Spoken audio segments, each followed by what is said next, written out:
Hello lovely people, I'm K3N and welcome to week 26, yes, of our weekly slow stitch project for 2024. That is officially halfway, except for there are 53 Mondays, so, but anyway, let's call it halfway. Amazing, I can't believe we're halfway already. It's been wonderful so far and I hope the rest of the year will be equally as enjoyable for me and for you. I'm looking a bit grungy today because I had short sleeves because it was sunny, but then I went outside this morning with Stella and it's actually quite chilly, and so I put this on. This is an old jumper of my dad's that I wear just, you know, for comfort. This week we're going to look at hexagons again. I know, but in a slightly different way. I was inspired by Rita. Hello Rita, who's got a lovely newish channel. Oh, I think she's been going for a while, but she's recently started doing a weekly video called Gone Rustic, and I'll link it down below. And she's following along with the project and she's active in our Facebook group and everything. She's in Tasmania, I believe. She's an Aussie. And she was making some hexagon quilt as you go type thingamajigs with her eco print. She's also an eco printer. And I couldn't get them out of my head. They just, you know, I love hexagons, I love eco prints, and Rita made these. I think she's going to make a table runner. And I wanted to make some. So I thought that maybe we could all make one, and then those of us that wanted to make more could go on and make more. At the same time, I was watching Jeri Bellini. Hi, Jeri, who's doing... Sorry, that came out really weird and squeaky. I don't know why. Anyway, who's doing another project on her channel called A Dot a Day, I believe, although she's doing weekly, but she's inspiring people to do a dot a day. And this is an applique. I cannot say that normally anymore. An applique circle, a dot on a square background, and then stitched or embellished in any number of ways.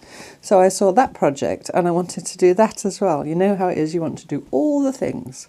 So I've kind of combined those two. So I've combined Rita's hexagons and Jeri's dots and come up with a project for us all to do this week.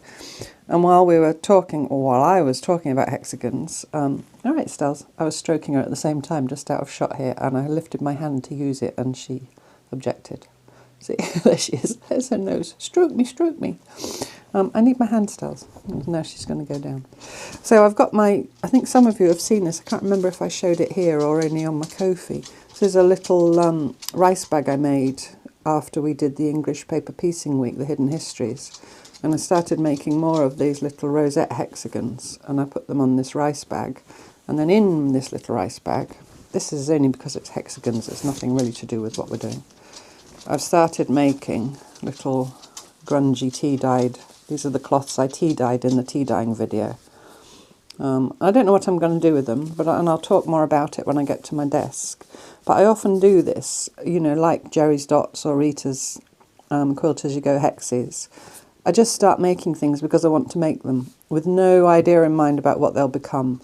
And they always either become something, or they get repurposed into something else, you know, or they get used just one or two, and then they're there to be used, you know, that kind of thing.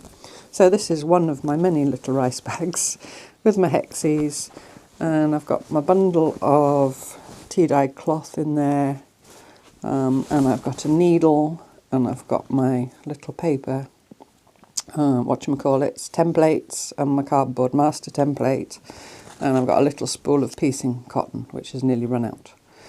So this is a go bag, basically. You know, if there's an apocalypse, I can grab my hexie bag and take it with me, and I'll have something to stitch while I watch the world end. So that's that, sorry. And then I wanted to, I think I've shown you this before as well, but I just need to, this is an example of something that's been hanging around for a long time. This is, it hasn't even got a date on, but I'm sure it's 20 years old. You can't see me anymore. And these are half-inch hexagons. And I made this with them, and I was going to go further. It's crying out to be made into a cushion or something.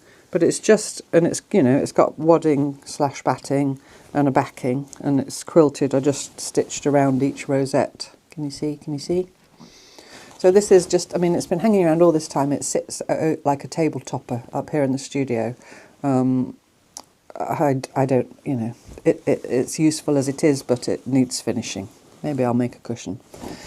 So that's, I'm going to talk a little bit about that as well, because these two projects of Rita's and Jeri's kind of made me think about the nature of projects and why and how we make. And when I was a quilt, well, I still am a quilter.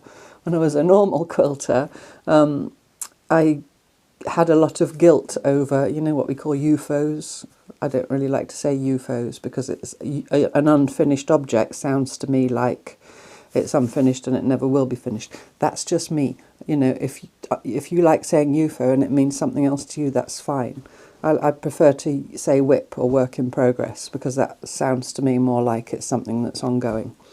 Anyway, so that's enough wittering. So this week we're going to make a little hexagon type thingy bob inspired by Rita and Jeri, and I'm going to talk about projects and hexagons and probably a load of other stuff as well. So I hope you enjoy it. Okay, so this is what you'll need. I'm going to make one hexagon. So I've got a template here that I made out of cardboard which has got 2-inch sides. Now if you don't have hexagon templates, I'll put a link down below how you can draw them with only a pencil and ruler. If you have a pair of compasses, one of these thingy-bobs, if I can get it out of its box, you know, one of these, you can get your point and your pencil. This has got a lead in it. Whatever distance apart you want your sides to be, mine are 2 inches, and then you can draw a circle. I'd use sturdier card, this is just a scrap of paper to show you. And then you go out onto the circle that you've drawn with your point, and you do an arc that way and that way, and then you put your point onto where the arc crosses your circle, and make another arc that way and that way, and then you go on to one of your other arcs and you make an arc, and then you go on to this arc and you make an arc. So basically you've bisected your, not bisected because that's only 2, you've made 6 segments around the edges of your circle that are equal, and then you get a ruler, and of course my ruler's all the way over there, this will do. You get a ruler and then you just join up all those points like so. Do you see? I won't do them all, but if you can see, you join up all those points and then you cut that out, and that's a hexagon. So if you've got a pair of compasses, that's an easy peasy way to make a hexagon. Obviously you have to get a really sharp pencil and just be accurate as you can with your arcs and your, you know, drawing and so on. And then you can double check when you've drawn it that the distance between all your points are indeed 2 inches or whatever it was you wanted them to be. Okay, hopefully one way or another you can get yourself a hexagon template. So here's mine. I've done it out of, you know, it's the back of a sketchbook, sturdy cardboard, but pizza box or cereal box or something like that would also work fine. And then I've got 3 different cloths. So I had a little scrap of this gold, which is onion skin dyed commercial cloth, and I cut a circle and I used this jar lid as a template. Obviously it depends what size your hexagon is, you know, get a circle a pleasing size. And then I've got a piece of cloth for the front of my hexagon that is the size of my template exactly. And I've got a piece of, a wadding scrap or a batting scrap that's also exactly the same size. If you don't have scraps of wadding or batting, you could use a piece of felt or some thickish flannel, or, you know, something of that kind. Woolly blanket if it was thinner. You wouldn't want it really thick, I wouldn't think. And then the final piece of cloth I've got is my backing, which I've chosen this black. And this is the size of my hexagon, excuse me, plus, now often people will say 1/2 inch all around.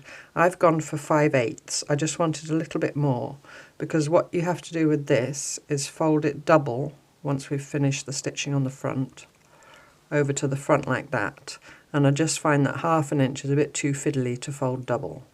So I've gone for 5/8 of an inch, and you could just eyeball it, or I just got my quilter's ruler and laid it on that line there, you know, those see-through rulers. Hang on, I'll get it. The trouble is, it will be all glary, but you know, one of these thingy bobs, you know, you see my ring light. And then I put it over like that and lined up the 5/8 line on the edge of my template and then drew lines, or you could also just directly rotary cut. But basically you want a border that's a generous enough size, 5/8 of an inch. It doesn't matter if it's not exactly exact, really, because you can fiddle about when you come to fold, and this will keep you the right size. Hope that will make sense. So I set those aside because I don't need those for a bit. And then the other things I've got is I've just got some black normal sewing cotton, because my background fabric was black. This is for stitching it down at the end. And I've got some embroidery cotton for my fancy stitching, and I've got some neutral-ish cotton. Where is it? I threaded all my needles again. I thought that worked well in the crazy patchwork, that I wasn't messing about threading needles every 5 minutes. But they do get tangly. And I've got my scissors, and I've got some applique pins, because we will be doing applique. Yeah, I just got some neutral thread to baste. So, oh, and I've got this teeny tiny, I'll get it on my needle. It's actually a little hexagon bead. I'll show you on the back of my hands. The front of my hands are all horrible. Do you see? A little hexagon bead. I mean, if you don't happen to have a little hexagon bead, it's not obligatory. Okay, so the first thing I'm going to do is get just my little top cloth and my circle. Now I'm choosing to use it upside down, the cloth, because it's very patterned on that side, and I just think it shows up better on the more muted side. I'm just going to plonk it somewhere in the middle by eye of my hexagon, and I'm going to put a pin in it, why not? Now Jeri is doing, mostly on her dots I think, well certainly the ones I've seen, she's doing needle turn applique. I'm not going to do that. I can do that, but I'm choosing not to. I'm just going to do it raw edge, but if you want to do needle turn, you know, go and watch Jeri if you don't know how. So I'm just going to come in about 1/8 of an inch from the edge, and I'm just going to do, you've guessed it, the invisible baste. So a tiny back stitch on the front, and a bigger stitch on the back, with a thread that, you know, hardly shows. I'm just going to do that all the way around the edge of my circle, just taking 2 or 3 threads of the cloth. And you won't see this when I've done my fancy stitching. It's just to hold it there. You could also, if you were someone who, you know, did glue sticking on cloth, you could do a little dab of glue or something, but I just think this is just what I like to do.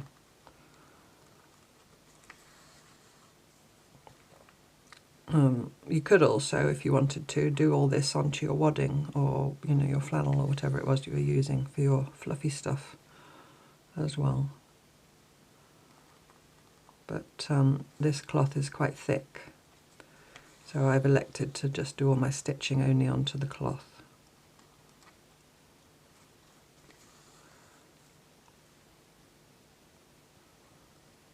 So hexagons. They have a special place in the heart of many of us quilters, I know, because certainly if we started with English paper piecing as I did, you know, going back to the Hidden Histories week when we did the English paper piecing. But the hexagonal structure itself is found in so many places in nature.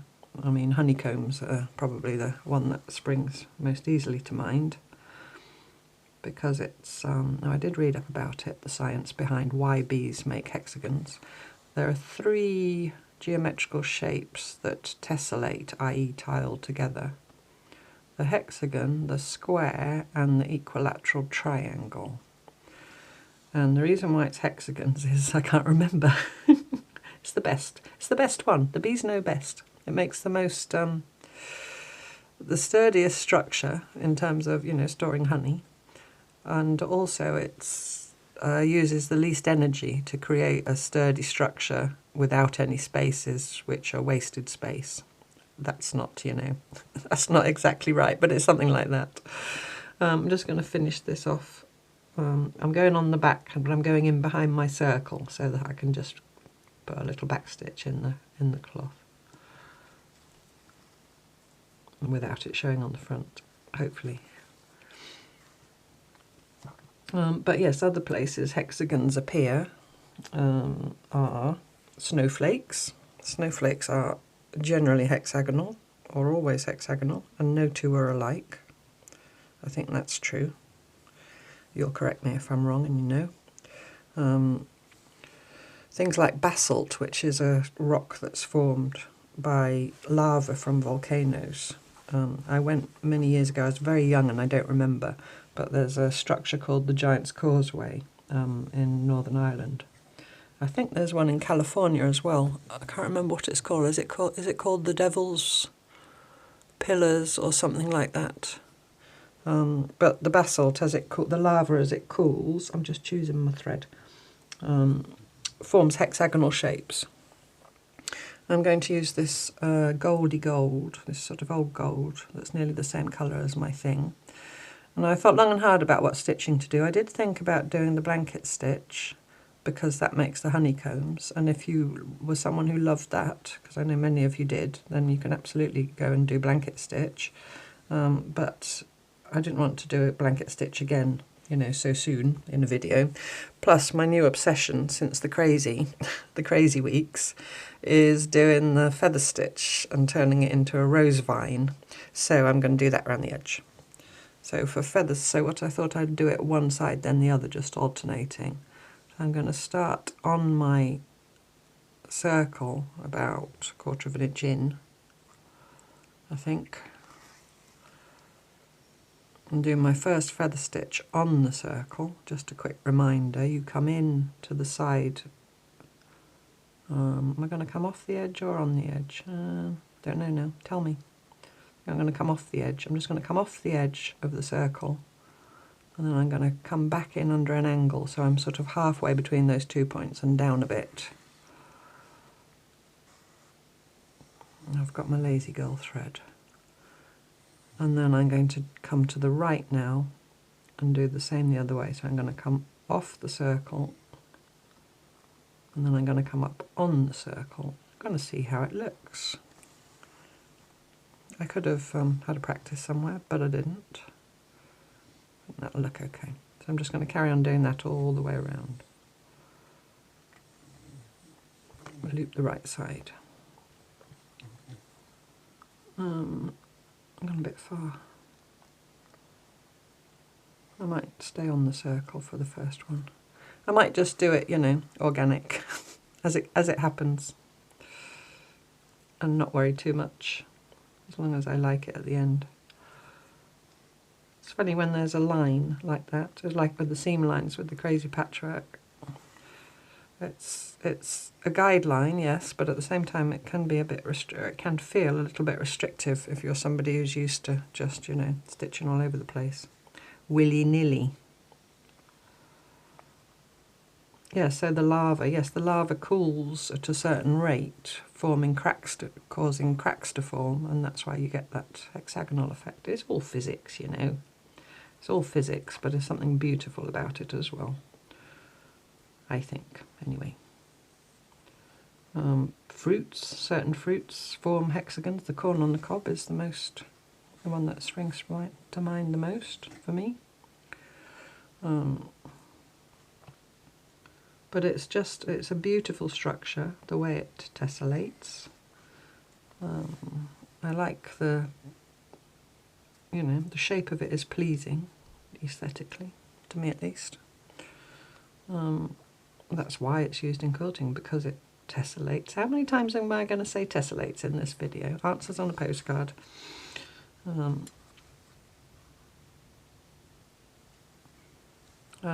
Yeah, I started thinking about hexagons well, I don't think I have ever really stopped thinking about hexagons. I'm still doing my little hexes, by the way. I made that rice bag a few months ago after the Hidden Histories week. I made myself a little rice bag with hexagons, and in it are some of my tea-dyed cloths, and every now and then I make a little 7 hexagon rosette, you know, one in the middle and 6 around the edge. And there's a little stack of them growing in there, and I have no clue what they're going to turn into. But I talked about this, I think it was a couple of Wonky Wednesdays ago, about how I like to just make things that I like. And that's why Jeri's dot project appealed to me as well. To just make lovely little things that, you know, you can be creative and you can express yourself in a small space, and you can give it some kind of parameters. For example, Jeri's doing the dots, you know, I often have done log cabins, I'm doing those little hexagons, just making them for the joy of making them, and then seeing how they go together at the end. You know, what they turn into, what they become. And when Rita showed her quilt as you go hexagons, I saw them and I went, ooh, like those. And of course they're in Rita's beautiful eco prints, and you know I love my eco prints as well. So that made them even more special, and she'd stitched circles into the centres of them. So yeah, it was just everything came together. So I saw the circles, I thought Jeri's dots, and that made me then think about, you know, discussions I've had recently with other YouTube creators, Jeri, you know, including Jeri, about how we're finding our way through this YouTube maze. Us who are all, you know, women of a certain age, shall we say. We're not those young types that are doing whatever young types do on YouTube. I don't know, is it still skateboarding videos, or am I really showing my age? You know, all that stuff. I mean, those young people know technology, they're born into it, and it's perfectly normal to them. But I think it was Jeri, I'm pretty sure it was Jeri, the other day said in one of her videos, oh, I'm having a great day because I found something new in the settings on my mobile phone. You know, and I can so relate to that. Because doing all this, I can sit here and sew. You know, I've been able to sit here and sew for 50 plus years. But negotiating all this tech that we have to get through to get these videos up and connect with you all, is, you know, sometimes it's challenging, let's just say that. And then, you know, all these things are going around in my brain. This is basically how I come up with these things, with these videos. All these things are going around in my brain, and at one point, various things all meet together in a little room in my brain. Whoops, I missed my loop. And, you know, out of it comes one of the week's projects, hopefully. Well, it's, you know, it's worked so far. That's my system, folks, if there is one. And that's basically how I'm doing it. So I'm going to come back somewhere to the beginning, and I'm just kind of guessing how many more I can fit in. I'm just going to see what happens. I think I've just got enough thread to get myself round. Yeah, so all this is going around in my brain. You know, I've watched Jeri's dots. I've seen Rita's on her channel showing her, excuse me, her lovely hexagons. And I saw on her social media, Facebook or Instagram, how she laid them all out and said that they may become a table runner, and just love them. And I wanted to make Jeri's dots, and I wanted to make Rita's hexagons, and you know, I can't make, we, it's not only me, we can't make everything, can we, you know? Not enough hours in the day. So I thought, well, why don't I do them as one of the Mondays? So I combined the two. And then I went to look in my, there's an app, if you don't know, if you're not a YouTube creator or you don't know, there's an app called YouTube Studio which we can use to, you know, see your comments and edit our videos and do all the stuff, you know, all the stuff. And that's also where all the analytics is. which tells you stuff about who's watching and how long they're watching for and all that kind of thing. Yeah, anyway, there's that. But I looked on my phone screen to go into my app, and I'd never noticed this before, which is a bit strange, but anyway. And that, is it called an icon? You know, the little thing on the screen that you tap and then it opens. You know that thing? I think it's called an icon. My children would be groaning if they could hear me. It's a hexagon on the YouTube Studio app. And I thought, wow, never noticed that before, me who loves hexagons.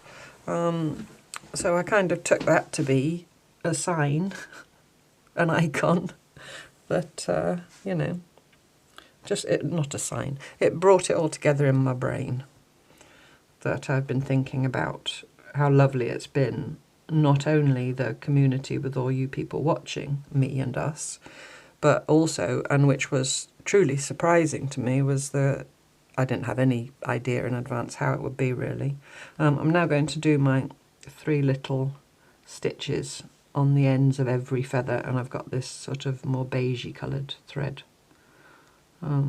Yeah, I guess I thought when I first started doing this that, you know, some people might watch me, hopefully, and like what I was doing and subscribe and so on and so forth. But I don't think I ever really thought about the sense of community that there would be with other YouTube creators. And, you know, like I said, since we're most of us women of a certain age, and not to say women of a certain age can't be, you know, technically capable. I don't mean that. Of course, there are many women who are brilliantly technically capable, and there's probably many young men who aren't. I'm not polarising it. But I know that certainly the ones that I've had contact with, you know, the YouTube creators, are people who sometimes are struggling to get to grips with all the technology that we have to go through. Sorry, it's a lot of wittering about a lot of stuff that's probably not relevant to most of you. I do apologise in advance. But I know that many of you responded positively when I spoke before about, it's kind of behind the scenes, I guess, you know, that it's things that you maybe don't think about. I know I certainly didn't when I was a YouTube viewer and not a YouTube creator. You just, you know, there's a video, you watch a video, you like it, you maybe make a comment, and, you know, that you don't really think about what goes on behind the scenes of that person, because we're none of us, you know, professional filmmakers or editors or anything. We have to learn all this stuff. So there's, you know, I hope you haven't all bored you to sleep. But yeah, the community aspect of it. And I just love it when I go and look at someone else's video and I see people who watch me chatting there, or when I see other creators commenting on my videos, just like one big, I mean, it's something you don't get with regular television, isn't it? I think that's the thing. With regular kind of television, you know, we watch and they make the programmes and there's no sort of real interaction. Whereas here, it's like the television, but it's not, because we can interact all with you directly and with each other, and you can interact with each other, and I just, yeah. Circle. There's the circle aspect. It's a real circle of friends, and I think that the hexagonal structure, as witnessed by the honeycomb and the... oh, I've missed one out now. I'll go back and do that one. You know, the structure, and the other thing is a dragonfly's eye. I'm going to try and remember the number correctly. A dragonfly's eye is made up of, I think it's 30,000 hexagons. And you know how small dragonflies are. Yeah, 30,000, I'm pretty sure. I will link to an article that I came across when I was reading up about hexagons in nature. As you all tell from my facts and figures and knowledge of bees and so forth, that was quite a rudimentary reading up. Was not by any means, you know, extensive research. But there was an article in Country Life magazine, which is a British magazine, called, I wrote it down so I didn't forget. It's called Why Nature Loves the Hexagon and why without it you'd be a puddle of goo. And I just love that. Because, you know, without community, without, you know, without each other here, we'd all be a puddle of goo, or some of us would be a puddle of goo. I certainly would be a puddle of goo at the moment without this community. And I know other people have said how important it is to them as well. I'm quite liking the look of this. This stitch that I've been doing recently since the crazy, of everything that came out. I mean, I really enjoyed the craziness.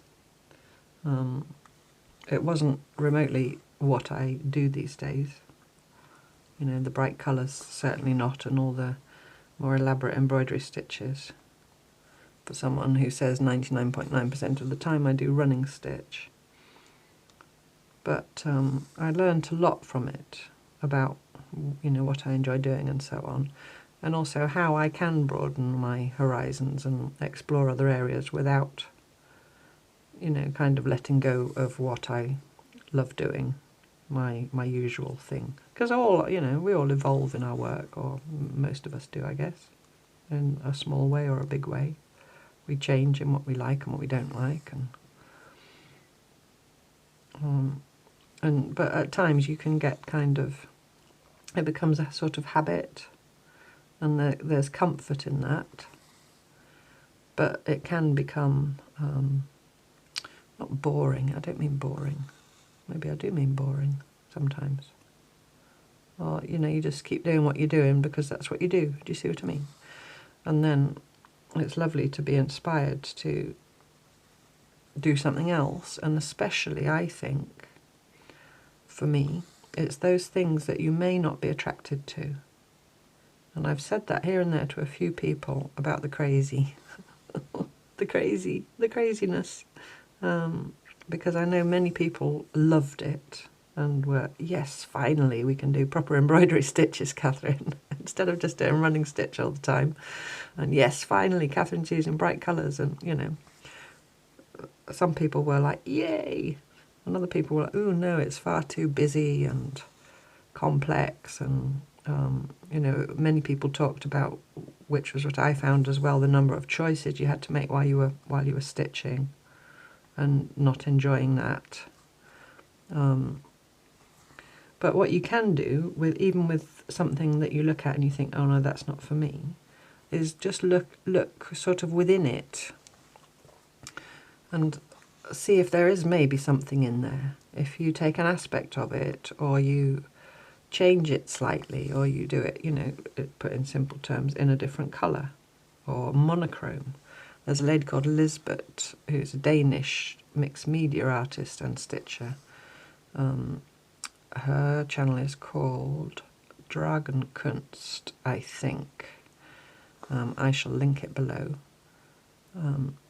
And she is in the Facebook group, and she posted, I think it maybe was her first post in the group, because it was a few pieces of work, but all done in monochromes.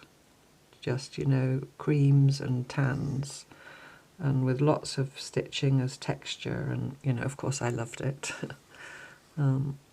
But she had done the crazy inspired thing, but she'd made it her own, you know. And there was another lady, I think it was Sarah, who did the crazy, but instead of doing any of the embroidery stitches, she did sort of mark making with stitch. So the stitching looked like sort of asemic writing or ancient runes or something of that kind. Absolutely wonderful. It's an idea I might even be pinching at one point. I will of course credit Sarah if I do. Oops. So yeah, it is I suppose my advice, if for what it's worth, is to not necessarily dismiss things out of hand. Obviously we can't do all the things. We don't have enough hours in the day to do all the things that we want to do we?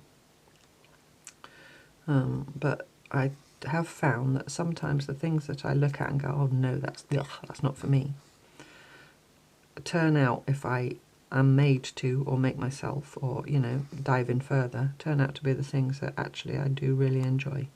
like this feather stitch with, if you told me a few weeks ago before we went crazy that I would be doing feather stitch everywhere and French knots everywhere, I would have, well, I wouldn't have laughed in your face because I'm not a rude woman, but I might have laughed inside, or you know, been, what's the word, sceptical. So I'm just working my way around. I just love doing this. It's just, I just want to stitch this everywhere at the moment. And it will, you know, I'm sure it will wane at one point. It will lose its novelty. And I shall go back to my running stitch. But for the moment, this is what I'm liking. So this is what I'm doing. And my thread's going to run out, and I hope I can find the same colour because it came out of my orts. Orts, by the way, because a few people have mentioned it here and there, is an old word. I think it comes from Old German, and it's the leftovers of food, and I can't remember the etymology of it. So why am I even mentioning it? No, because some people say it stands for old random threads or things like that, which is, you know, a meaning that's been put upon it. It actually is means leftover food. If you know the etymology, please do tell me, otherwise I shall go and look it up. I've definitely not got enough thread. This does take up a lot of thread, this kind of stitching, I find. I think partly because the stitching's more elaborate, but also because on the back you jump around more.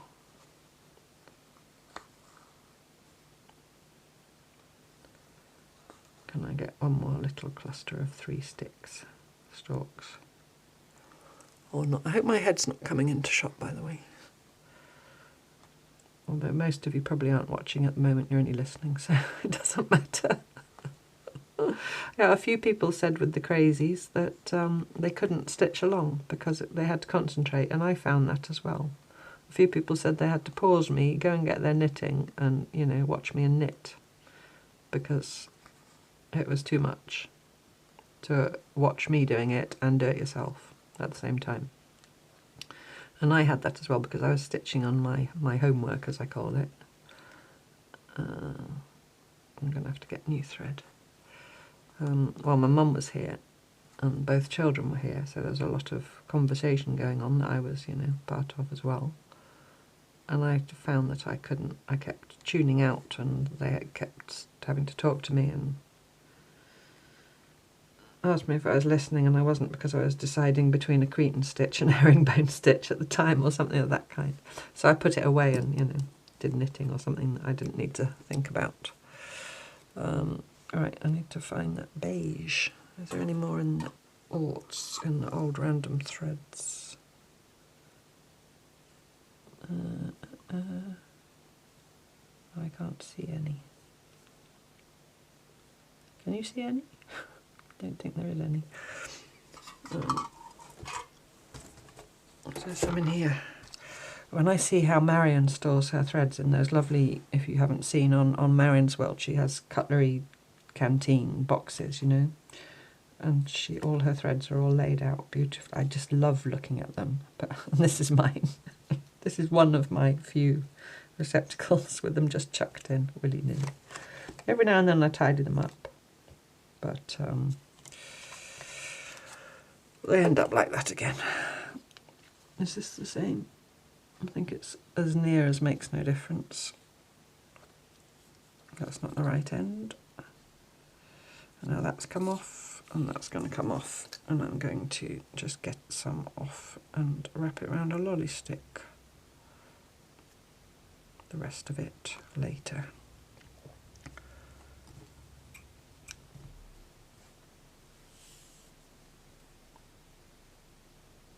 Two strands. Sorry, I didn't say in the beginning I'm using 2 strands, except I think I threaded, did I? Oh no, still 2 strands for my French knots.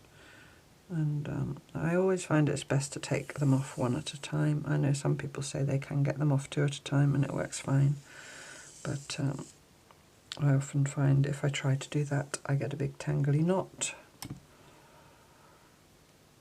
And I also find if I then lay them back together again, they stitch better than if I've managed to get them off 2 at a time.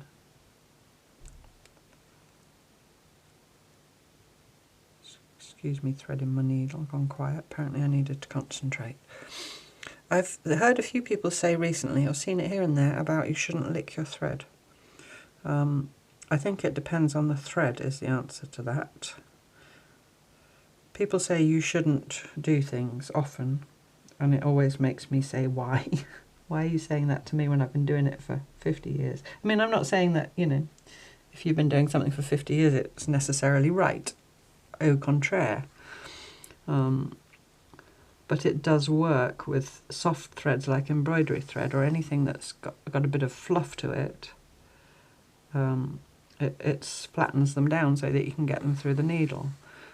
What people say that say you shouldn't is that the moisture swells the thread up and makes it harder to thread. Well, that might be the case for a smooth thread like a general sewing thread, but I know because I've tried that if I try and thread embroidery floss without licking it, it's harder than when I lick it. And I think you lick it and you thread it straight away, so it doesn't have time to swell up. But, you know, you do you. If you want to lick your thread, you lick your thread. If you don't want to, and it works. And if you don't want to lick your thread and you find it doesn't work, then don't do it.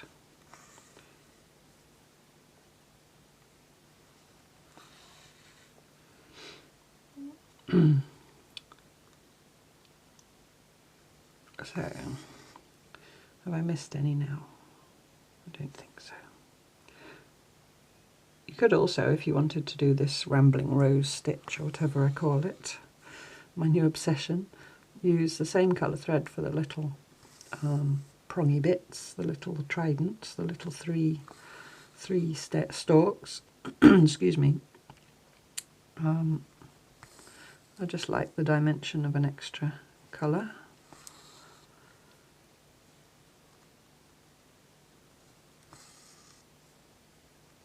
It's the 3 different processes to create this. Well, first of all, you've got the feather stitch, which has a certain rhythm to it.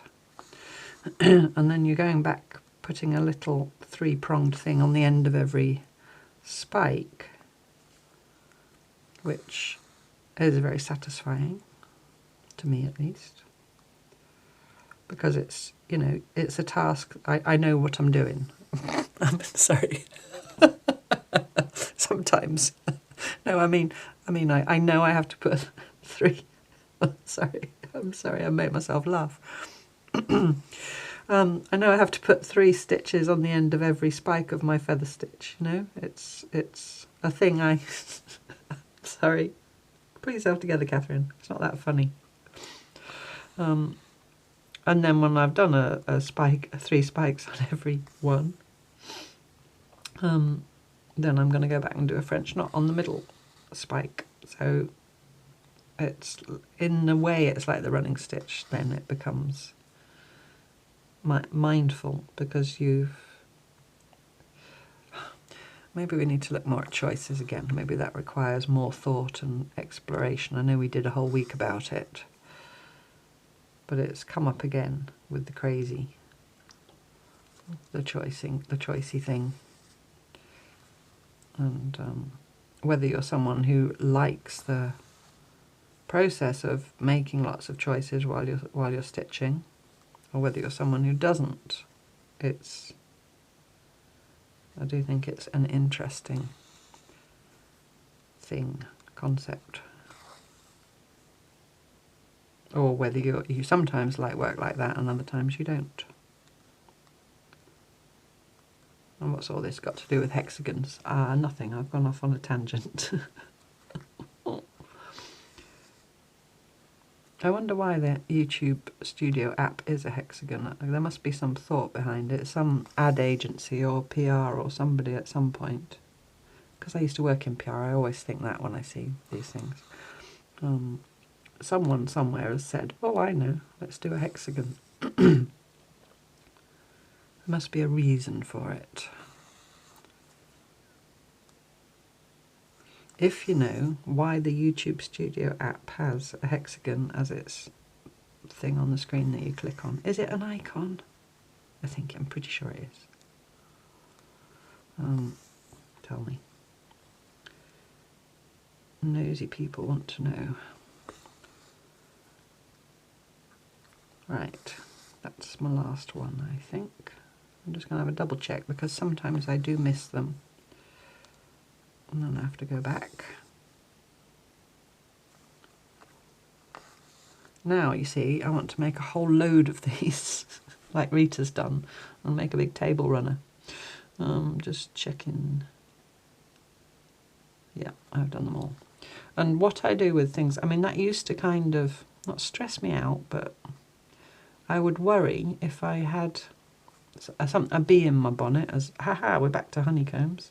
If I had a bee in my bonnet about something I wanted to do, I used to be afraid that I'd forget that I wanted to do it. I hope you're following me. And so then I'd write it down somewhere, like, for example, in my commonplace book. Or before I had a commonplace book, on the back of an envelope, or, you know, somewhere. And I would think, oh, I really want to do that. I must write it down so I don't forget. But now, what I do is I don't write it down. Well, I do sometimes if it's something for you, lovely people, then I do write it down in my commonplace book, because then something I want to share. You know, there's loads of stuff in my brain. There's not room for everything. So I write it in my commonplace book. But if it's just a thing like, say, Rita's Quilt As You Go hexagons or Jeri's dots, and I see something like that going by, and I look at it, and you know how it is. I'm sure you all understand how it is. You look at it and you go, I really want to make that one day, but I can't start it now because I've got, you know, X, Y, Z on the go. I'm just going to do a French knot on the middle of every one. I'm going to do I've only got 2 strands of floss, so I think I shall do a 3-wrap French knot on each one. Yeah, so you see projects like that you want to do, and you can't, or you don't think you should, or you know, so you just don't. But you think, one day I definitely want to do that. And I used to think, I must write it down so I don't forget. And then, of course, you see 500 other projects that you also want to do, and your list just keeps getting longer and longer. Well, what I do now is I don't worry. If I see something that I want to do, I don't worry or write it down or anything. I just register it. And I think this is kind of, it is about choices, you know, of choices of projects to do or not do. And it is, for me, also to do with Slowstitch and the mindfulness of the entire process and the entire practice of working within the Slowstitch ethos. Is that I just think, right, okay, well, there's that. I've seen it. It's all shiny and new, and I want it. You know, I want to do it. I don't have the time now to dedicate to it. I'm just going to park it in my brain, leave it there to its own devices, poor thing. And if at one point I come back to it, then apparently it was an idea that I had to, you know, I had to do, that spoke to me enough, that resonated enough with me.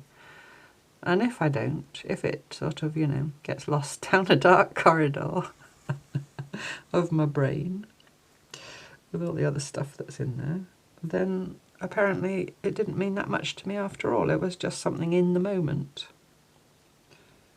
that I thought, oh, I love that, I want it. But actually, no, I didn't really want it or need it, or however you want to look at it. And that for me has taken away, I mean, stress is a big word to use for something like that, isn't it? But I do know that there are aspects of that whole thing that were stressful, wanting to do all the things. So, you know, and even something like this weekly project, I know many of you, most of you, I think, have committed to doing every week. And I also see people doing the ones that they really didn't want to do, and often saying that they actually enjoyed it, referring back to what I was saying about trying to find something in a project that, you know, that you like, even if you don't think you like it. But I think there are very few of you, you will correct me if I'm wrong, who are just picking and choosing their favourite ones and ignoring the rest. You know, maybe still, hopefully, watching the video and giving me the old thumbs up, please do. Please give me the thumbs up. Sidebar, to quote Jeri, it is a little bit upsetting sometimes, and I know it's not intentional, that if you see that your video has been watched X thousand times, but you've only had Y numbers of thumbs up, in my hypersensitive little brain, sometimes I go, so 3,000 people watched the video, but only 1,000 people gave me a thumbs up, so the other 2,000 people didn't like it. I know that's silly. I'm being a little bit facetious. My father used to often call me facetious. Because I know that it's because you're watching on your television, or because you're knitting, or, because you think you'll thumbs up at the end and then you forget, or then YouTube starts playing a new video for you. I know that, sometimes I'm probably also guilty of watching things and not thumbs upping. I must say, now that I know how important it is to people, I do the minute I start watching thumbs up. But yeah, sorry, I didn't mean this to be a whole video about me going on about please help me, I'm a poor little old lady on YouTube who doesn't know what she's doing.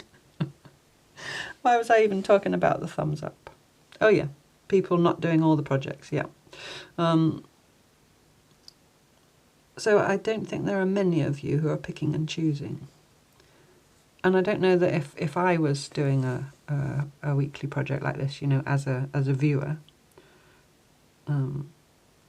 if I could pick and choose, really, I think, there's something in me and maybe a lot of us that says, well, if I'm committing to a weekly project, then I'm doing a weekly project. If it kills me, even if I hate it, even if she shows me something horrible, even if she tells me to, stitch a bit of old sheet and bury it in the ground, or, do crazy patchwork, or whatever it is that doesn't appeal to you. I don't think there are many of you picking and choosing. I think most of you, and this is only a straw poll, it's not even a straw poll, it's me guessing, most of you are doing every week to some degree. You may be missing the odd one because of various reasons, or you really can't bring yourself to do it.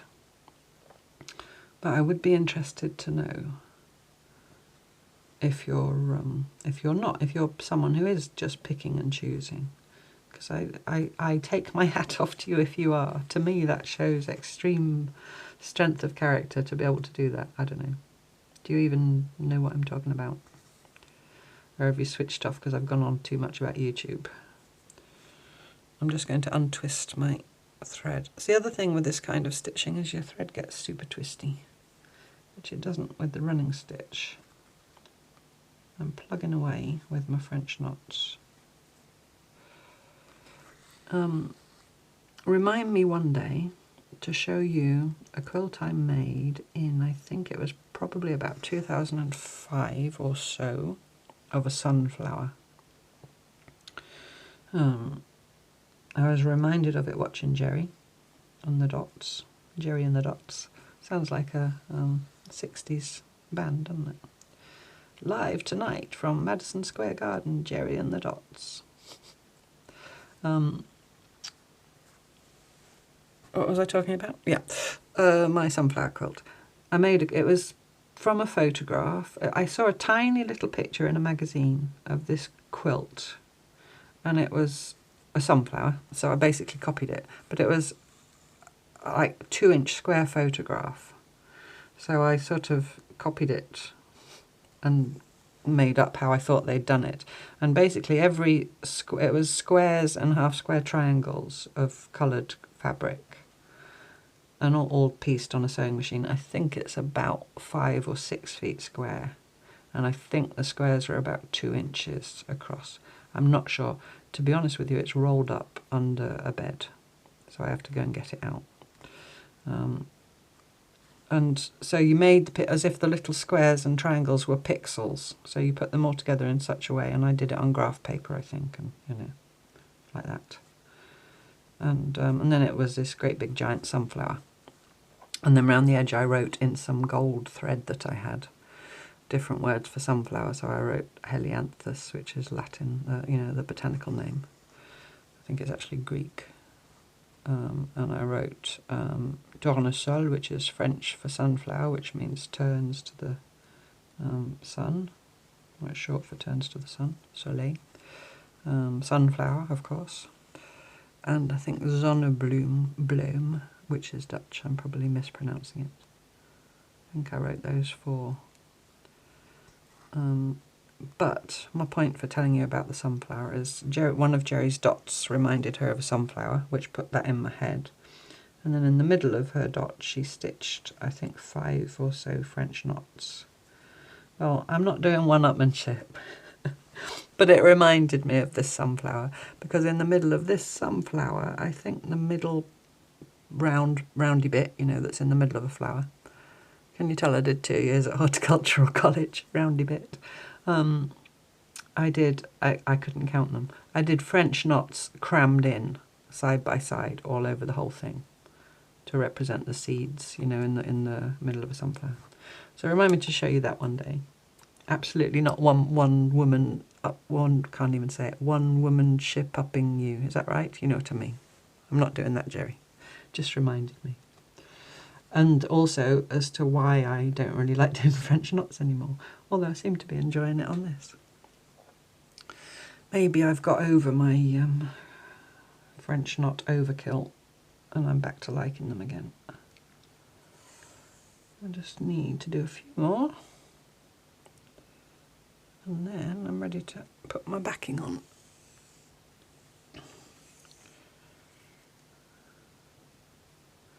So you'll see in a little while when I go to put this in my journal that I'm out of sequence because I have not yet dug up my bundle book. I am, when you'll be watching this, I am a few days ago, if you see what I mean. Because I'm going away for a week. Yes, I know, gallivanting off again.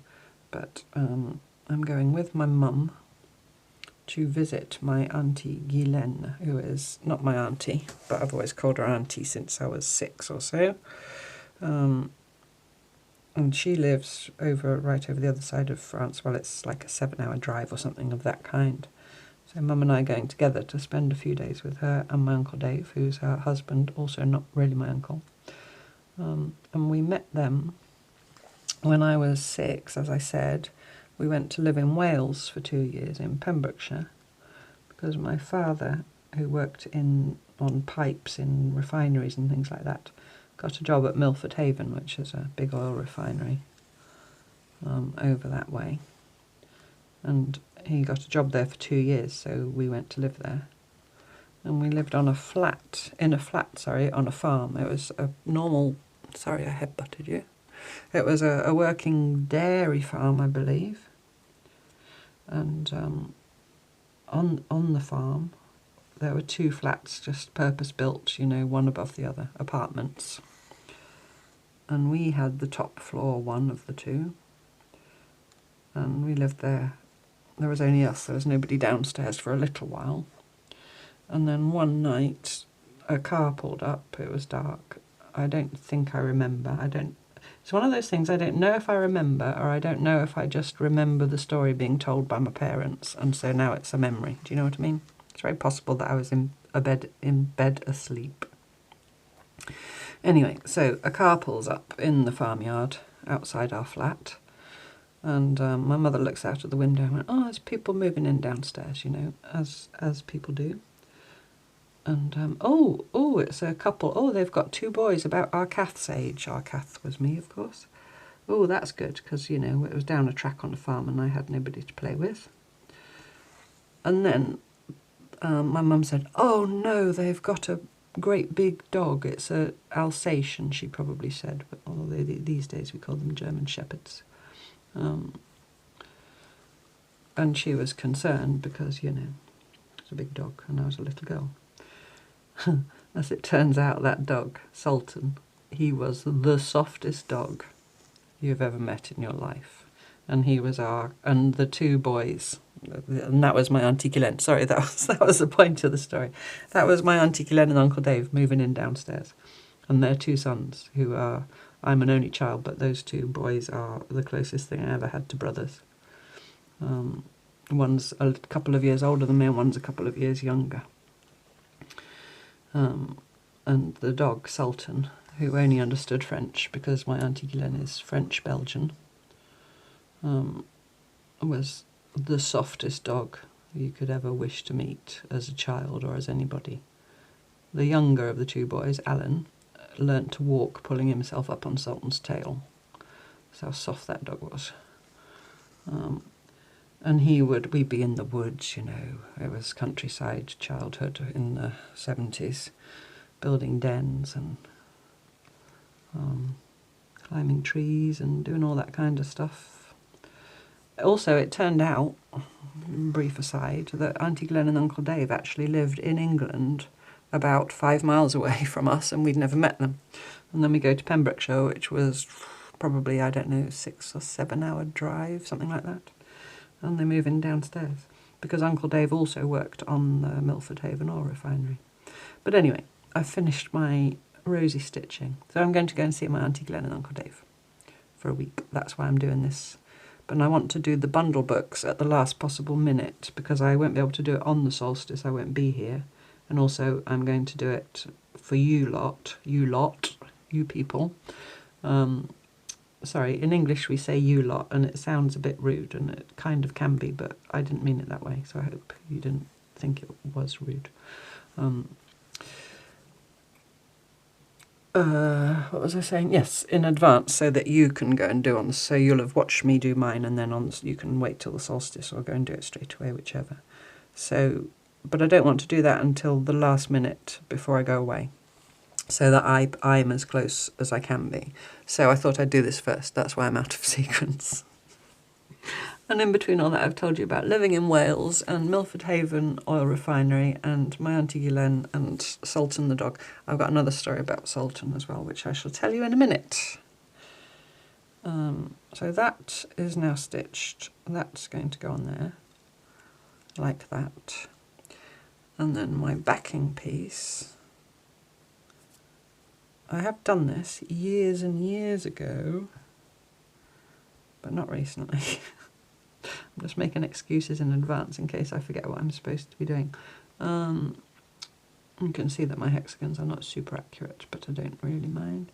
I'm just going to position that on there. I think I'm going to put some pins. Might just put I'm going to put some pins around the edges, but away from the very edge, because I need to get there with my outer edge. Don't let me forget to tell you about Sultan. Just to keep it still. And maybe 2 more.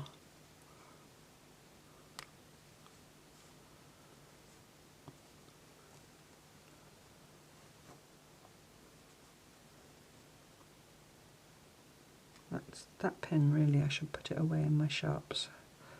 And my, I have a little thing where I put sharps that need to be disposed of, because it's blunt and bent and no use anymore. Right, so now I've got that all pinned down somewhat centrally. I'm going to turn my edges in, and of course if you want to go and iron them, just be careful if you are going to go and iron them if you've used some kind of wadding or batting that might have polyester in it, not to touch it with a hot iron. I'm just folding it double, I hope you can see, and my head wasn't in the way. I'm just folding it double around the edge and putting a pin right through everything, like that.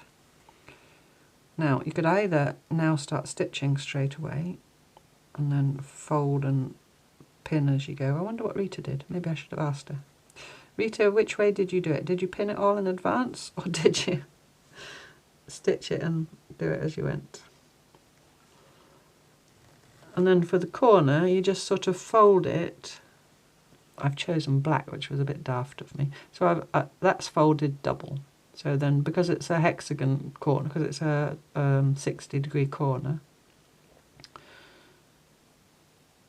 it does sit quite nicely. There's not as much bulk there as if it was a 90-degree corner on a square. Sorry, it's a 120-degree corner, isn't it? 120-degree corner. Do you see? Can you see? Point with my scissors. Do you see the little? There's the line of my little mitre. It's technically a mitre, but it's much easier and less fiddly than a squared corner because it's an oblique angle, so there's less there. So I'm going to just leave the corner, I think, and pin the straight edge like that. And I think I'm going to pin them all the way round. Rita's now shouting at me, no, no, Catherine, don't do it that way. Stitch first, then do the next side. I'm sorry, Rita, if you're shouting that.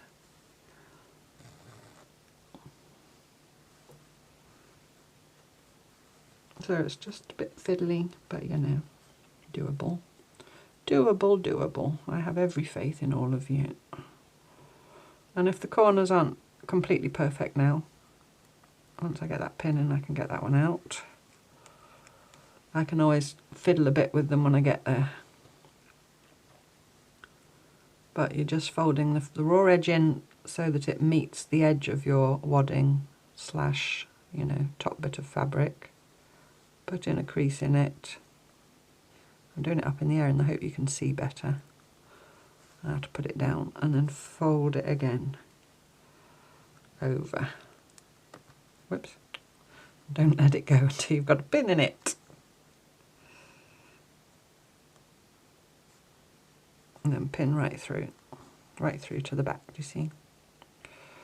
I'm gonna get that one out and do this one, 2 more to do. And I think if you just work your way around as well, the other thing is then all the little folds are all facing the same way, if things like that are important to you. That's the kind of thing that would still annoy me. I think that's still the quilter in me, if one was folded differently. But you know, that's me confessing to a weird foible.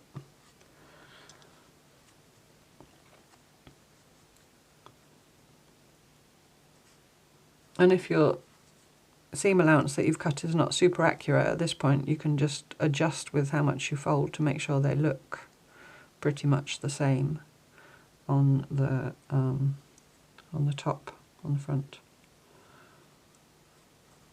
Now for the last one, bearing in mind what I just said,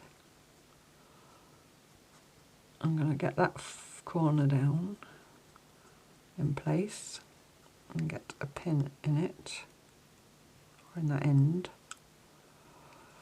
and then make sure that this corner folds under. Do you see what I'm doing? I'm pushing that in, and I'm doing it wrong. I'm going to take that pin out again and put that pin further up there. If I can't get it right, then I'm just going to have to get over myself and have it facing the other way. Right, so I want to undo that one because I want this one to be under. And then that one to come over like so. That's it. So that little fold, do you see what do you even care? So all the little folds are the same size, side basically. And now I'm going to just blind stitch, whip stitch, the same as, you know, an applique stitch, all the way around with my black cotton. So of course you're not going to be able to remotely see what I'm doing. If you wanted to do that in some other way, if you want to stitch it down decoratively or, you know, then of course go for it. And then as I go, I can just, with my needle and my fingers apparently, fiddle about with those points if I want them to be nice and neat. I'm going to come through from the back. Tuck my tail under with my thread. And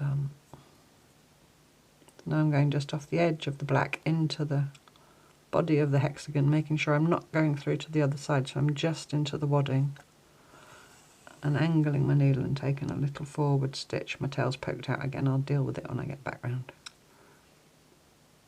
So just going in off the very edge of the black into the eco print in my case, and then just coming up, taking a teeny tiny bite of the fold of the black and angling across about So generous eighth of an inch or a scant 1/4 inch. What would that be? 3/16. And I'm just going to do that all the way around. And I'm kind of doing it back to front, I have the feeling, but I'm trying to do it so that you can see what I'm doing. Get the pins out when you come to them.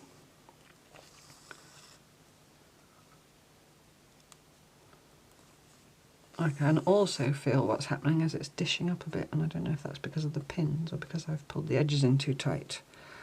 But maybe be aware of that, don't pull your edges in too tight.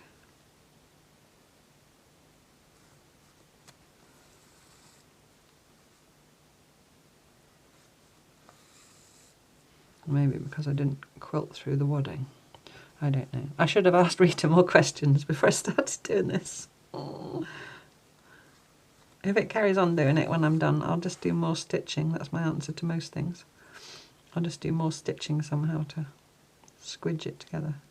I think Rita stitched through the wadding and the backing as well. I don't know.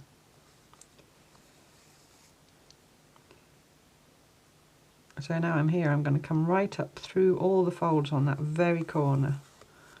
Make sure I get one stitch there. You could, if you wanted to, stitch up the fold as well, but I don't think it's necessary as long as you get through that corner point.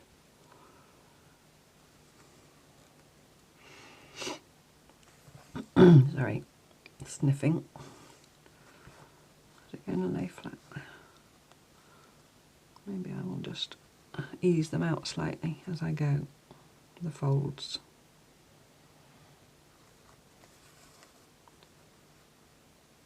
And these little thingy bubbles, if you make lots of them, you can join them together and make other things from them, because you've guessed it, they tessellate. If you are going to do that, excuse me, join them together, you do need to be accurate with your template to start with, and then, you know, your cutting of your inner pieces from your template, because then obviously you want them to all match up. And then how you join them, basically you English paper piece them. So you just put them right sides together and whip stitch, you know, along the folded edge as if you were English paper piecing. Got a knot in my thread.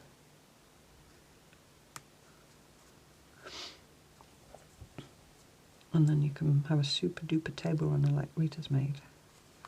It's absolutely gorgeous. In fact, looking at this little thing that I've made here, of course I want to make more. So I'm going to park that thought in my brain. I was hoping that this would get, excuse me, the desire to do the Quilt As You Go Hexagon and Jeri's dots out of my bonnet, so to speak. But it's just made me want to make more. I think it'll flatten out. I think it's mostly because of the pins, she said, hopefully. But you see, I'm just putting it down, I'm just pushing that fold out slightly. I can't even see the black. So you've got no chance. But I hope you know by now how to do a blind stitch if you didn't before. So we've done it a few times on various things. It's a stitch that's designed to be invisible. So I'm just going into the eco print cloth, the background cloth, but right at or slightly under the edge of the black fold. And then coming up into the black fold, but just a teeny tiny bite.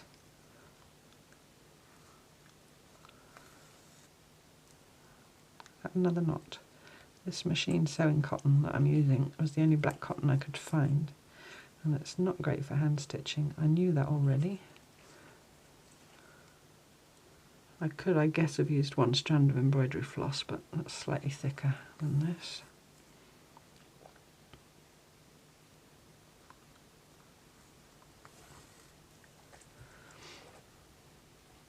So this is, yeah, maybe I should call this Bees in Your Bonnet.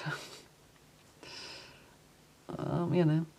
My kind of theme was the structure of community and how we all support each other as symbolised by the hexagon.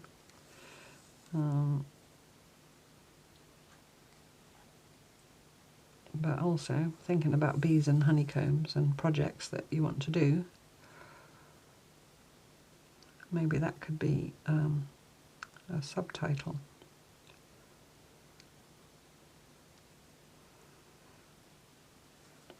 I'm not entirely sure what I'm going to write in my stitch journal. I'm trying to think as I'm stitching. Because we already talked about community, that was week 1 with the weaving. So I don't want to just say community again. I'm going to go back and put another stitch in that corner because it's, I don't think I caught it down properly. To my satisfaction.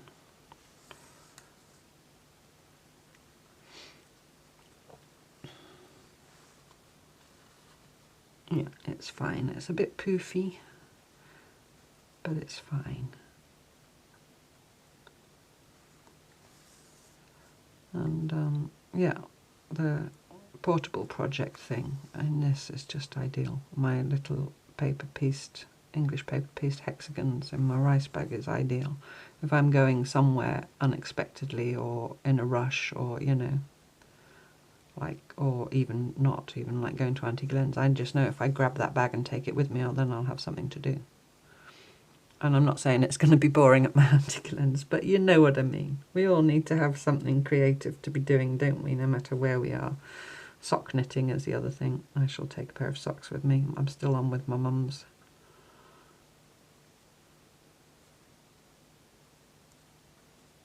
I'm just fiddling about with that little corner.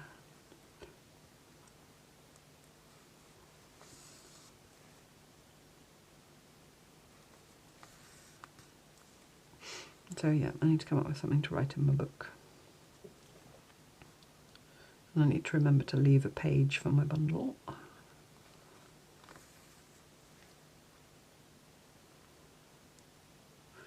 But now I know how to schedule my videos. Apparently I haven't finished going on about YouTube and how difficult it is sometimes. Because I was uploading them as a mark, you can set them to private and then, you know, publish them whenever you want to. But there's also an option to schedule them, so you can choose. And yes, I'm English, I say schedule. I know that on the other side of the pond, I believe you say a hard C, you say schedule. What do Australians say? Tell me. Maybe some of you say some and some say the other. Some English people now say schedule as well. But anyway, I digress.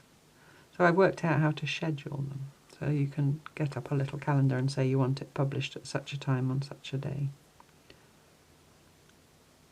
But I still always check because I don't trust these things. I still always go and check it's there. Whoops.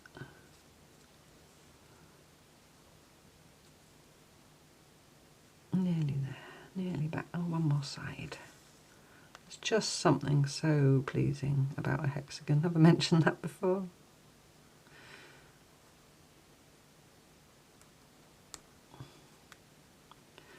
Oh dear, not when you get a nasty knot that you can't get out.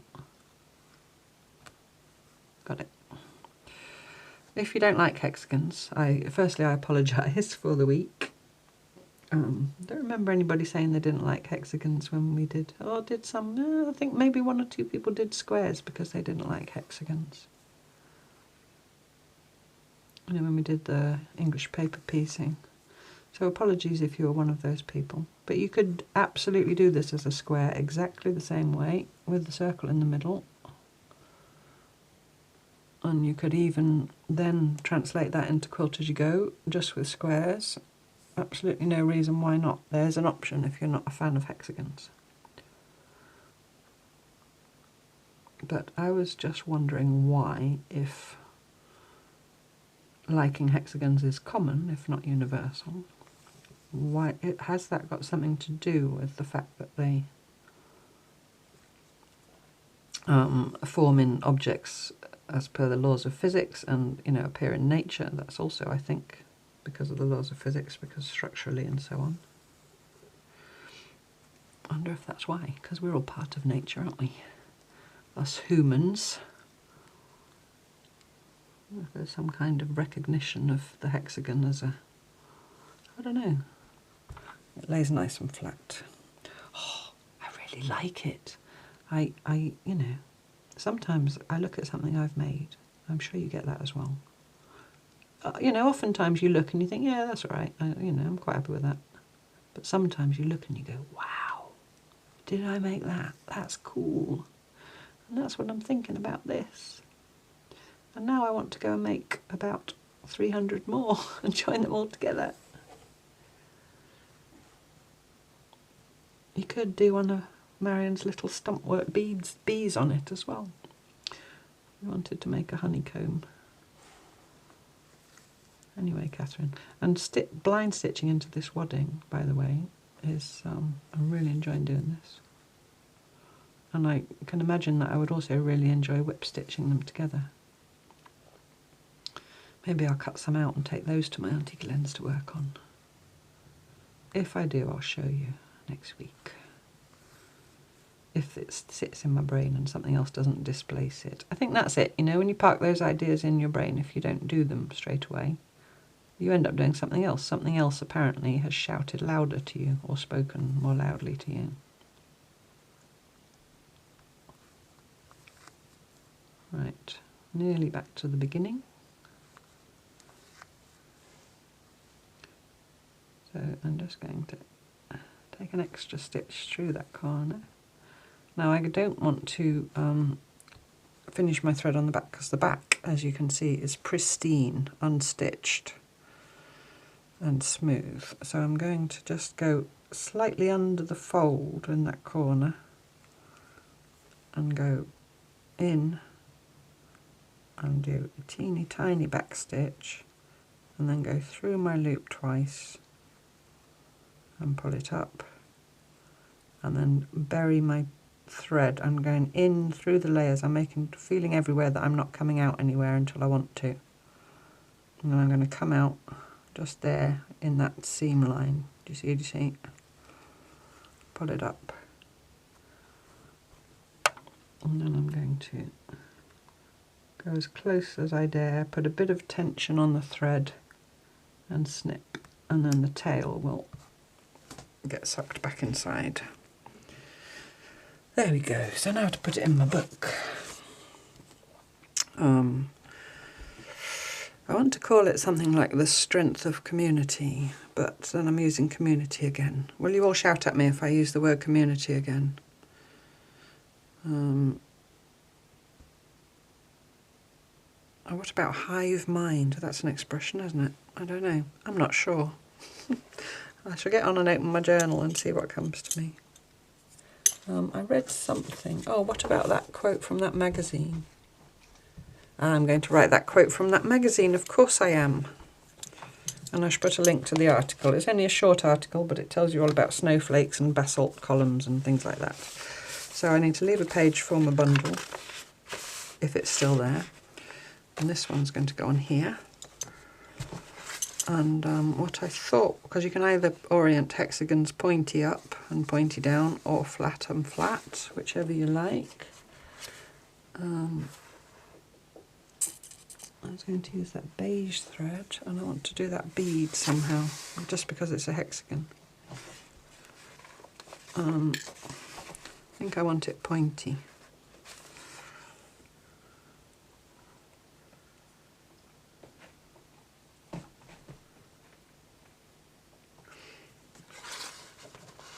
The other thing is, I could pause the video, do it, and then come back again.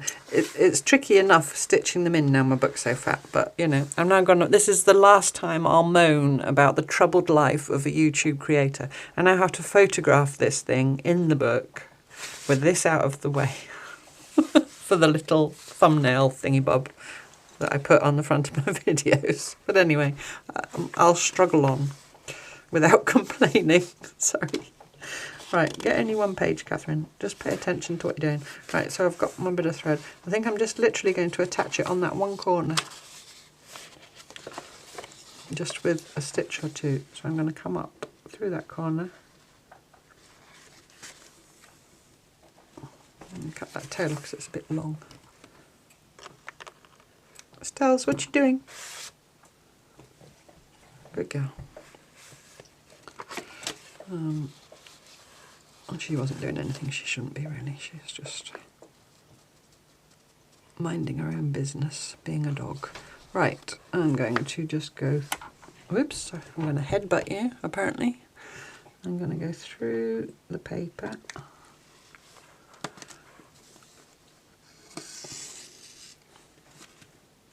Catching one of the tails I just cut off as I go. And then I'm going to come back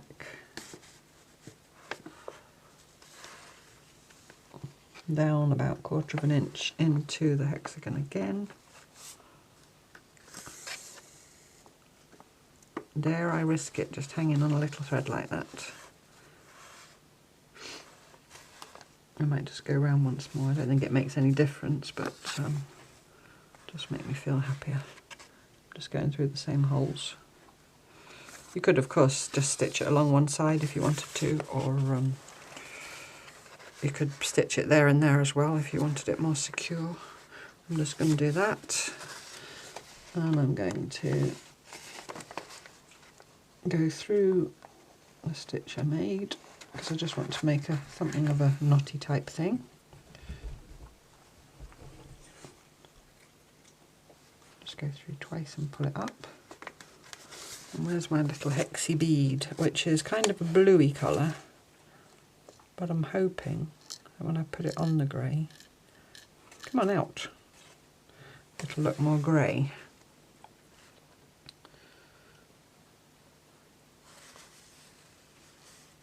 Go on. Now, do I want it dangly, or do I just want to stitch it up there? I think I just want to stitch it up there.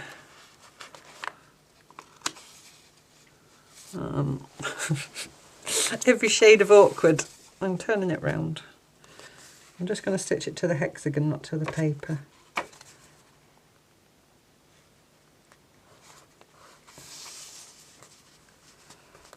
So I think that's slightly less awkward.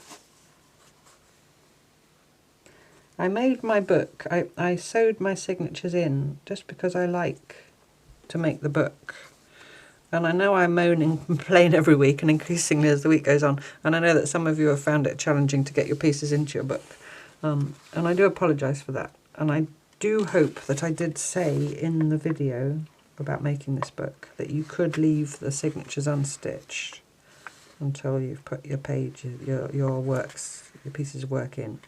And also you could, there's the other video, the borrow inspired. I mean, it's too late now, you've all made your books, but I hope I did say.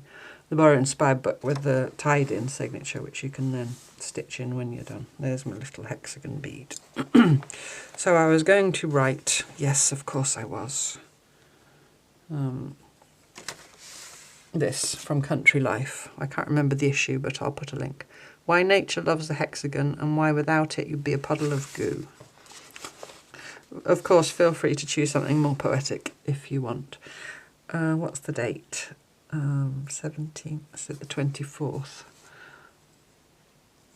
24th of the 6th. 24. Ew, we've got a palindrome. K3N kiss. Right, flip him up. Why nature loves, and I'm going to have to be careful not to let my writing come out the sides, loves the hexagon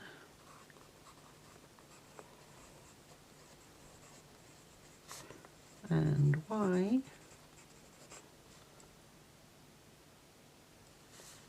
without it you'd be a puddle of goo. G-O-O. There we go.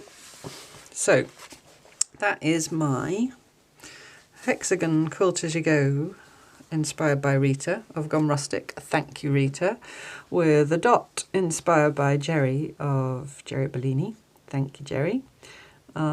and some wittering chat about, I don't even know what, but you were there, so you know, stuff. And a quote from Country Life magazine about the hexagon. Why nature loves the hexagon and why without it you'd be a puddle of goo. So like I said, if you're inspired to make more and the idea sits in your brain for long enough to actually do it, you can make loads of those and you just join them as if you're English paper piecing. And you can make something wonderful. And if you just make one for your journal, then also I hope you enjoy that too. And as always, thank you so much for watching. Thank you so much for your support. We all appreciate it so much. It really is a two-way street. I think that's the important thing. It's not just us making videos and you watching. It's two-way and it's interactive and it's all those things. So that's really what the point I was trying to make in this video. I hope it came across. Thank you so much, and I look forward to you joining me next time for more Cloth Tales. Bye bye.